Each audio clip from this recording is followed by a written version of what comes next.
అన్ని రకాల వస్త్రాలపై up to 66% of. ఈ జర్నీ ఉంది, బిగ్ బాస్ జర్నీ ఉంది. బిగ్ బాస్ కంటే ముందు జర్నీ కూడా చాలా ఉంది, సుదీర్ఘమైన జర్నీ మీది.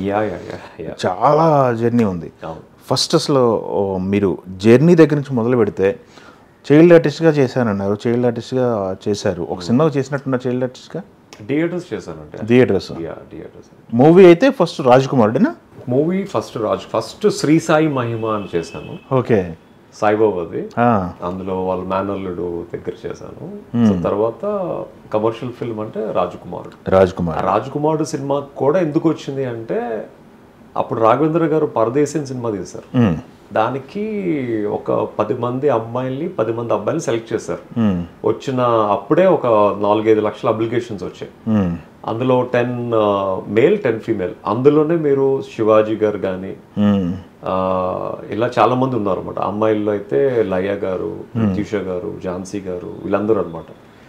సో మా 10 మందికి 10 మంది పేర్స్ని ఇచ్చి first reality show in Telugu television ఈటీవీలో వచ్చిందనమాట. రాఘవేంద్రరావు గారు, అల్లు అరవింద్ గారు, ఎంఎస్ రాజు గారు, వీళ్ళు ముగ్గురు కలిసి చేసేవారు అనమాట.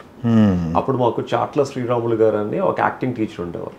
సో అతను మా అందరికీ కోచింగ్ ఇచ్చి మా చేత లైవ్లో టాస్క్లు ఇచ్చేవారు అనమాట. On the front of the camera అనమాట ఇన్ ద ఎపిసోడ్స్లో. అందులో సెలెక్ట్ అయిన రాధా గారు వాళ్ళ బ్రదరు ఒక హీరోగా సెలెక్ట్ అయ్యారు.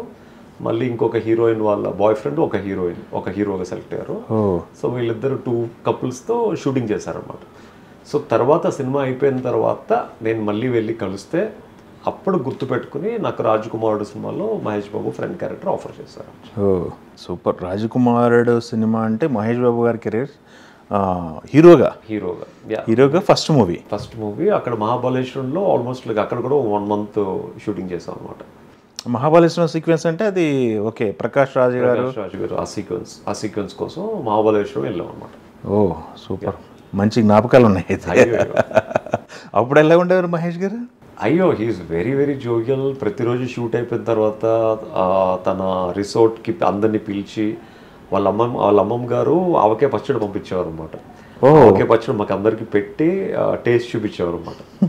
అండ్ మా చేత స్కిట్స్ అవన్నీ వేయించుకుని హీ యూస్ టు ఎంజాయ్ అనమాట. సూపర్. మీరు మొన్న స్టేజ్ మీద మాట్లాడుతూ ఒక మాట మాట్లాడారు. బిగ్ బాస్ నుంచి బయటకు వచ్చిన తర్వాత, టైటిల్ విన్ అయిన తర్వాత నేను చాలా ఆపర్చునిటీస్ వస్తాయనుకున్నాను, చాలా మందిని కలిశాను, బట్ ఎవరు ఆపర్చునిటీస్ అంత గొప్పగా ఇవ్వలేదు, బట్ విష్ణు గారు ఇచ్చింది. ఎలా ఈ ఆపర్చునిటీ దొరికింది? మీరు ఎందుకు అంత నిజంగా ఇండస్ట్రీలో ఎవరు పట్టించుకోలేదా? అంటే నేను బిగ్ బాస్ గెలిచిన తర్వాత నా లైఫ్ టర్న్ అయిపోతుంది. బిగ్ బాస్ ఉన్నప్పుడు కూడా ఈ లైఫ్ ఆపర్చునిటీ మళ్ళీ ఇంకా ఏ గేమ్లోనే రాదు. This is one time, it's very good opportunity to prove your self అని చెప్పి అంత కసిగా ఆడడం జరిగింది. అంటే చాలా సీరియస్గా తీసుకుని ఆడడం. నిజంగా ఆడడం వల్ల ప్రజలు బ్లెస్సింగ్స్తో విన్ అవ్వడం జరిగింది.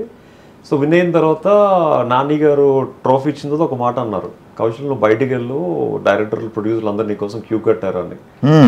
సో దాంతో నా లైఫ్ సెట్ అయిపోయింది బయటికి వెళ్తే. సో వరుసగా ఒక 4-5 సినిమాల్లో సైన్ చేసేయచ్చు. So I can be comfortable artist. ఎందుకంటే ఒక 3 generations నుంచి వీఆర్ స్ట్రగ్లింగ్. మా తాతయ్య గారు కమ్యూనిస్ట్లో ఉన్నప్పుడు ఆంధ్రప్రజ నాట్య మండలి కాకినాడలో he was very good theatre artist. అప్పుడు జగ్గయ్య గారితో, ఎస్వి రంగారావు గారితో, వీళ్ళందరితో కొన్ని బుర్ర కథలు కూడా చెప్పేవారు అనమాట. అలాగే ఆంధ్రప్రజ నాట్య మండలి తరపున చాలా నాటకాలు వేసేవారు. అప్పుడు మా తాతయ్య గారు, ఎస్వి రంగారావు గారు రోజులు మారే సినిమాకి మా తాతయ్య గారిని చెన్నై రమ్మంటే చెన్నై వెళ్ళారు విలన్ క్యారెక్టర్ కోసం. బట్ అప్పటికే ప్రొడ్యూసర్ వేరే వాళ్ళు రికమెండ్ చేయడంతో మళ్ళీ వెనక్కి వచ్చేస్తారు. అప్పుడు మా father is again 5 to 6 times he won all India best actor award for the stage.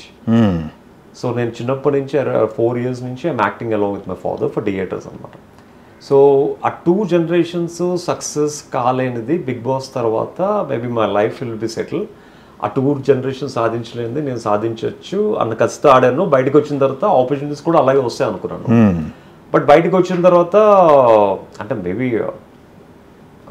నా ఫోన్ కాల్స్ అయితే పర్ మినిట్కి అరౌండ్ 30 to 40 మిస్డ్ కాల్స్ ఉండేవి యాక్చువల్గా. అందులో మరి ఎవరెవరు చేస్తారో నాకు తెలియదు కానీ, బట్ ఇండస్ట్రీ నుంచి మేబీ డైరెక్ట్గా నాకైతే కాల్స్ రాలేదు, వచ్చాయి సినిమాలు, బట్ ఆల్ కొంచెం యావరేజ్ బడ్జెట్, లో బడ్జెట్ ఫిల్మ్స్ అనమాట యాక్చువల్లీ. ఓకే. సో తర్వాత I'm waiting for a good film అనమాట. సో ఆ టైంలో 2023లో అంటే కోవిడ్ టైంలో నేను బ్లాక్ అండ్ సినిమా ఒకటి చేశాను, తర్వాత రైట్ అండ్ సినిమా హీరోగా చేశాను, తర్వాత మళ్ళీ 2023లో ఐ గాట్ దిస్ ఆఫర్ అనమాట. 23లో ఆఫర్ వస్తే 23లో షూటింగ్ చేస్తే 25లో రిలీజ్ అయింది. ఓకే. 23లో చేసింది మీరు షూటింగ్? అది 23 అక్టోబర్ వి స్టార్టెడ్ అనమాట. ఓకే. యా.